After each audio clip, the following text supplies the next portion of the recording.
Well, I'd like to explain to you what the Resilient Macomb project was. We contracted with LEA to look at the entire 32 miles of coastline of Macomb County. Well, resilience is a pretty broad word.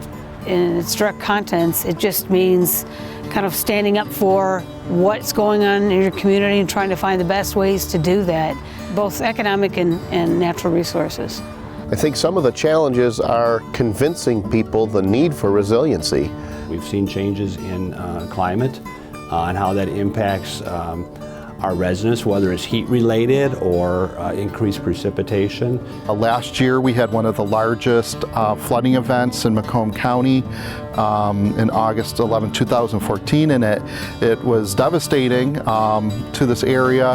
And we're looking at all these issues that really do affect all of these businesses and public spaces. The other thing is that sometimes human nature is that when someone says, well, let's put in a seawall and I want you to construct that seawall at a certain height.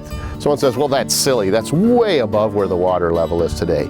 So, okay, but when you look at the historical means, you know, there were times when the water level would have come over the seawall. Well, I think it's important that we sit down and have those challenging conversations from our local governments as well as county governments about what are we vulnerable to, and really start thinking about this from a lot of different lenses. We look at the vulnerable populations that would be most affected by changes. We have older adults in our communities, many children, individuals with medical conditions, chronic disease, and then we have those that may not have all the resources, and those they may have some issues of living in poverty. And from my perspective, I would say it's something that we have to learn. Yeah, I think that as a general rule, I think we're not, we're not thinking about resiliency enough.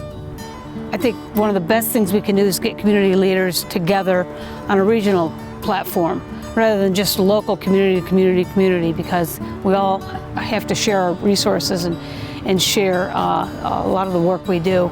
We want thriving communities, places where people can live in a safe and healthy way, and we need to be prepared.